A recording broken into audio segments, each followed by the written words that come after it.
It's me, your friendly neighborhood kitchen witch, Tara. Welcome to Recipes for the Cooking Impaired. Yes, you heard me correctly, Cooking Impaired, because I'm not a professional cook. You're not a professional cook.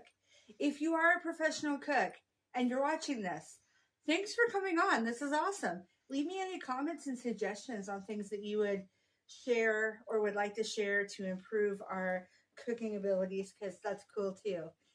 Anyway, we're going to be doing a side dish today, but before we get started on our wonderful food magic, I would like to say thank you for coming on. If you're not subscribed, hit that subscribe button so you can see more of these wonderful dishes and maybe try some at home. And please hit the like button. That tells me that you're enjoying the videos. It also helps the channel. So here's what we're making today. We're gonna make crispy asparagus and tarragon dipping sauce.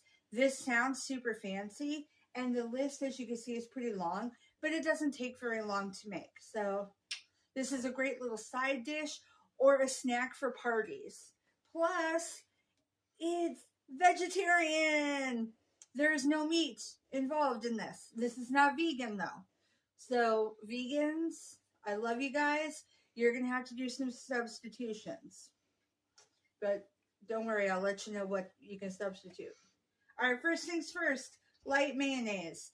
Vegans. You're going to use like, there is a brand, and I can't remember it right now, but there is a brand that does a vegan mayonnaise. You would use that here. Plain Greek yogurt, also same there. You can get plain silk yogurt. That would also work. It might be a little thinner than the Greek yogurt, but that's okay. So again, a third of a cup, a third of a cup. Both of those are the same. That's going to be the base for our dipping sauce. 1 tablespoon snipped fresh tarragon. If it's in the summer and you have this in your garden, awesome sauce. Take it from the garden. I had to buy it. I don't have any in the garden. For those of you guys that don't know what tarragon is, it is a green plant and it has long leaves. And no, tarragon does not mean Kitch Witch Tara is gone. My camera lady's joke. I thought it was kind of cute. And it's punny, so we added it. All right, 1 tablespoon of snipped fresh chives. Again, might be in your garden. If not, you can find both of these in the store. They usually come in a package. Not usually a bag, but like a package. You just chop them into place so that they are nice, and they don't have to be chopped real fine, but enough that you're not eating giant leaves when you're munching on your dip. All right, half a teaspoon of finely shredded lemon peel. This is the same as lemon zest. And unlike previous videos, I don't have this pre-prepared. I'm going to show you how to do it on the video. Okay? 1/4 teaspoon of salt.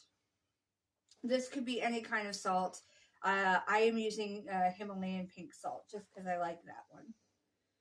1/2 teaspoon of an egg mix. This can be for vegans, egg alternative. There are some powdered egg alternatives, and you would just add the water to it to make it into the gelatinous-esque wet form that you need for the recipe. Or 2 eggs beaten. When you're beating it, you're going to add 1 tablespoon of water to the eggs. If you're doing the vegan option, also still add an extra 1 tablespoon of water. 1 1/4 cup of panko breading. This is also called Japanese breading, but you can find it in the store under panko probably more often. 1/4 cup of cornmeal, finely grated. And do not buy the Jiffy box of cornmeal muffins. There are boxes that say specifically cornmeal. You want that kind. You don't want the kind that's ready for muffins.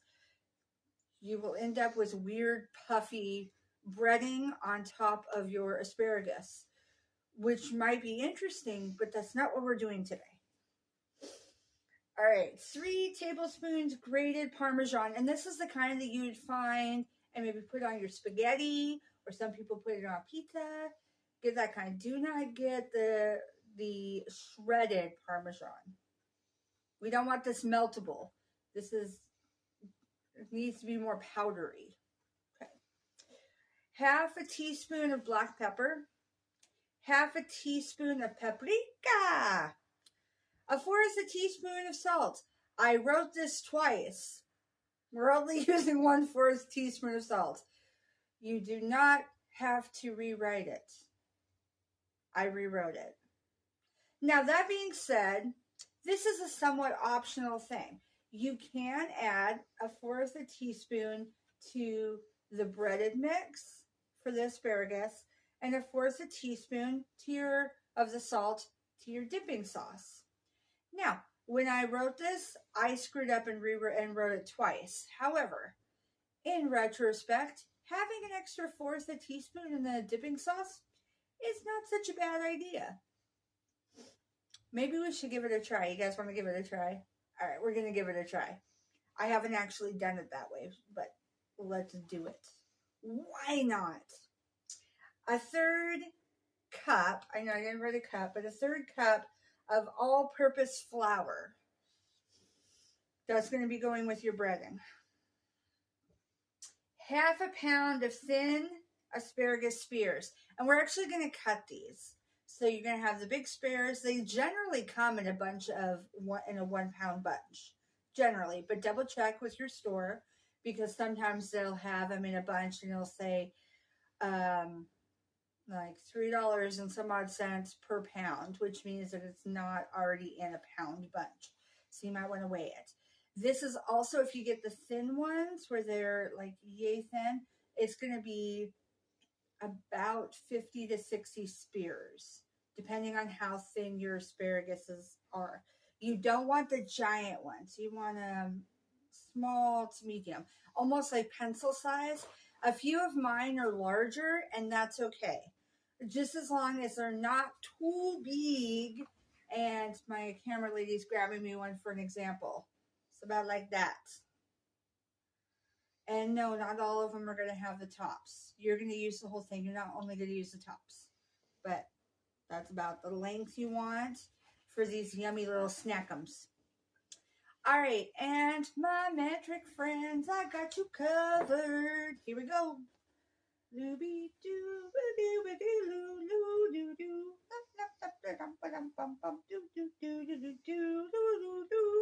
You're done. Obviously, not a copywritten song. If you would like a copy of it, send me a message. Just kidding. Nobody's going to want a copy of that. Anyway, let's go to the kitchen and stop all this silliness and start cooking for another form of silliness. All right, guys, as you can see, we have a wide variety of items out. First thing we're going to do, preheat your oven for 425 degrees. That is what we're going to be cooking on. While that's heating up, we're going to start with making our dipping sauce. So, I'm going to grab a spoon, and we're going to do a 1/3 of a cup of the mayonnaise and the plain Greek yogurt. Again, the mayonnaise that you're choosing is light.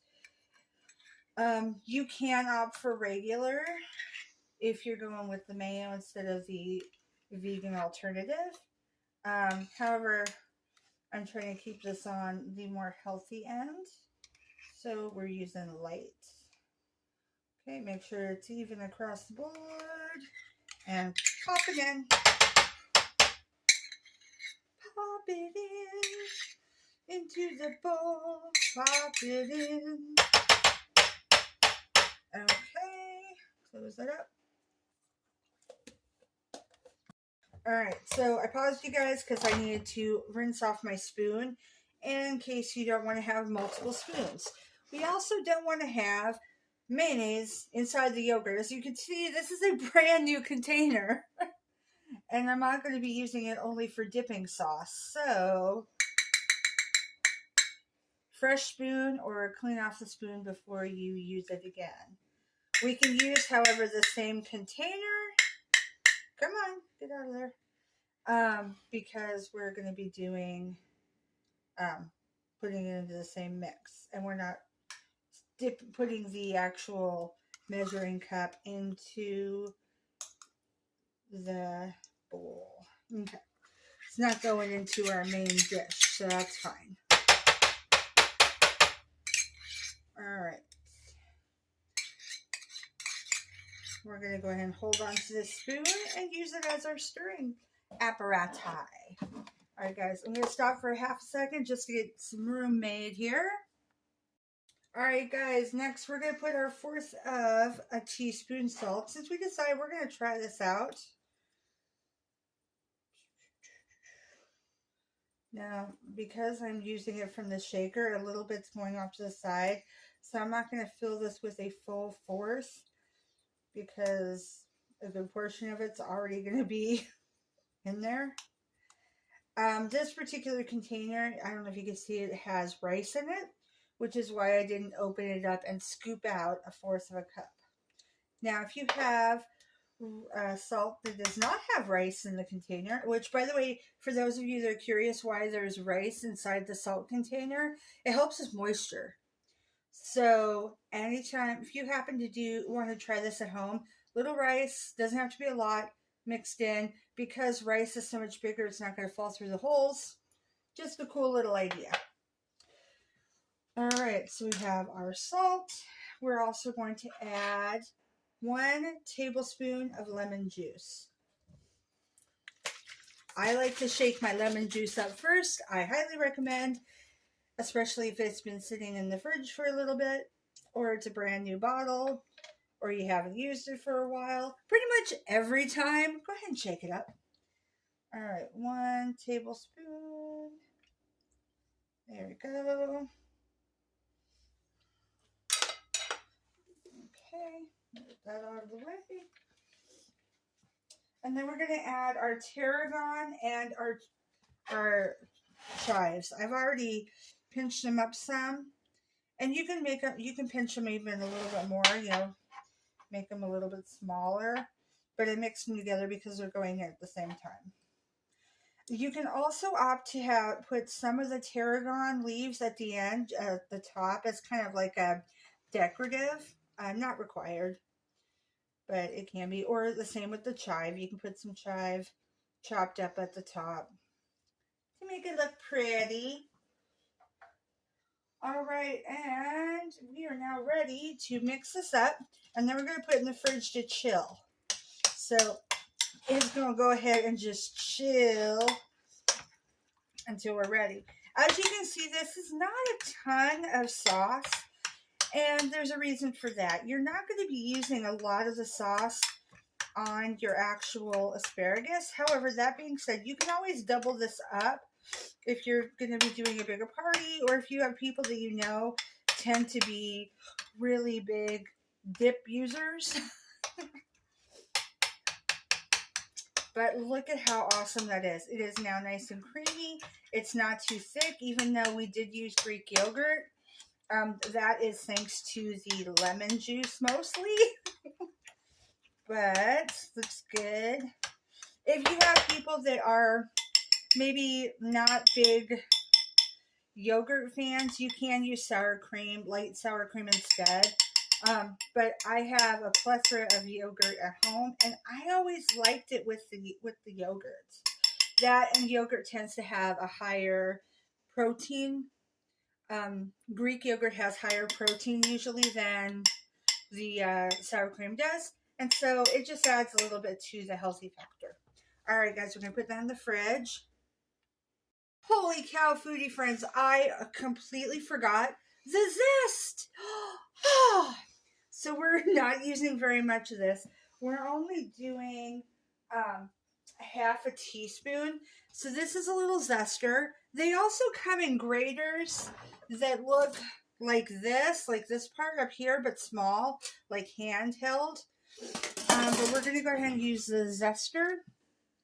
And you're just going to rub, you want the side that has the sharp or edge. And you're just going to go across the top and it peels off as so. So this is what they would consider finely chopping your lemon or lemon zest. Some recipes have it as one and not the other. The great thing about this too is that you can use the rest of this lemon for something else. Like put it in some lemon water, use it in a recipe, and we're not using very much zest, so this lemon still has quite a bit of peel available. There's a tiny bit more, and then we're going to stir it up one more time. There we go. All set. And once I get this stirred up, we're going to put it in the fridge again. Yes. Because now we have everything in there. I'm so glad we caught it. Otherwise, this deliciousness would be incomplete. Okay. All set. And guys, if you did this and you forgot parts, don't feel bad. It happens. It's okay. It happens to me all the time. My camera lady does not have to nod so emphatically. Thank you. She's laughing. Quietly laughing, but she's laughing. Alright guys, let's put it in the fridge. It is now actually ready. It smells wonderful. If you could smell, this kitchen smells so lemony fresh right now. It's amazing. Alright, so now we're going to move on to actually covering our asparagus with all of our delicious items. Now, to save on space and to save on time, this container has the cornmeal, it has the salt, it has the paprika, and those giant parts right there is the panko. So we have got, oh, and the pepper. Everything's already mixed in except for the flour. You're going to put it in a bag. Now, hold on. Ooh, bless me, sorry. Gesundheit, all those things for self and anybody else out there watching that also decided to sneeze. Had to sneeze. Most people don't decide to sneeze. Alright, so any bag will work as long as while you're shaking it, you have it tight. The other option is you can use a resealable bag. But I'm using the bag that I had on hand because that's how I roll. So put all your dry mix in. This also has the Parmesan, in case I forgot to tell you. And it's got the salt, and you got your flour. Throw that all in together. And first things first is we're going to shake it up. Make sure it's mixed well before we start putting in any asparagus. Now, some of you wondering, why the heck did you need eggs with water in them? We need the eggs with water in them so we can do what fancy people, chef people call an egg wash. Which basically means we're taking clean vegetables or clean meat, depending on the menu, and we are putting them in the eggs, getting them all wettened and moist and washed, and then we're going to throw them in this lovely mix right here to bread it. Now, before we get started, the other thing we're going to need is 2 pans with parchment paper on them. I already have this ready, because once we get these breaded, they go right on the pan. Okay, so here we go. I'm going to put a couple in. Washy. And you want all the egg to wash over that. Obviously, whenever you're using eggs, you're going to wash your hands. Always wash your hands before you start cooking anyway. But you're going to wash your hands afterwards. Because you don't want to get, like, egg everywhere. Because that is disgusting. Alright. Pull them out. Okay, that's not working. We're going to use the fingers that have been cleaned. And remember, cooking is sometimes a messy activity. So that's okay. Shake it up. Make sure it's completely covered in our breading. And we're going to pop it on there. See how beautiful that looks? Boop. Boop. All right, and don't put them on top of one another, just next to one another. You don't want this to be crowding. I mean, they could be lying beside each other, but not on top of one another. All right, guys, so we're going to keep going in that manner until we have all of them covered in egg and breading, and then we're going to put them into the oven. You're going to cook them for 18 minutes, and then an additional 10 minutes on broil just to get the top nice and crunchy. Because broil puts the heating element at the top of the stove instead of the bottom. Regular bake, heat at the bottom. Heat rising up. Broil, heat at the top. So that's what we're going to do. So I'm going to go ahead and continue on. Alright guys, so this is everything breaded. Now, as you can see that there's some wet crumblies on top. I don't like wasting. And so I put the wet crumbly panko mix that we were dipping our asparagus in and just dusted it over. Now I want you to take a look at these really fast. You see some of the asparagus is really dark green and some of it's not. I had a package of frozen asparagus that I took out to thaw, and then this is the fresh asparagus. So it will cook fine, it'll taste fine.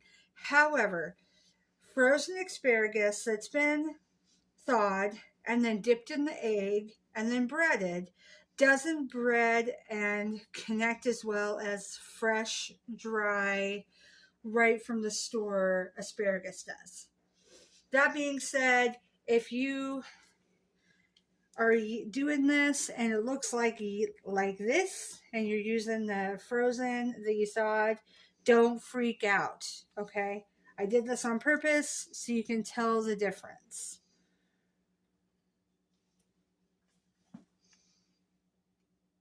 All right, guys, so we're going to put these in the oven.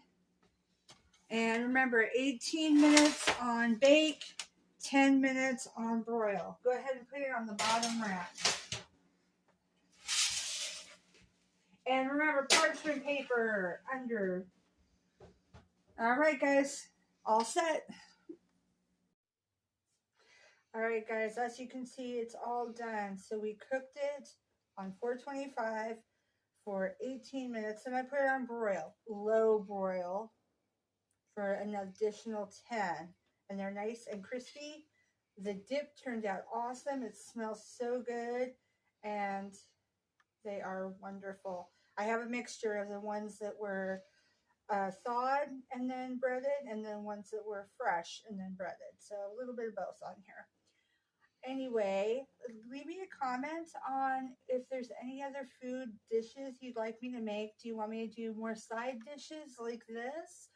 Or snacks for a party? Or do you want to see some more main dishes or some desserts? Let me know in the comments. And just a heads up, again, thank you for coming. I love your faces. I'm so glad that you brought them closer to me so we could cook together. It was a lot of fun. And I hope to see you again soon. I'll try to have a fresh video up for you guys next week. And I'm not going to give you any hints on what it's going to be. It's going to be a surprise. Mostly because I haven't picked it yet. But that's okay. I will. I'll have one ready. All right. Big hugs, guys. Love you.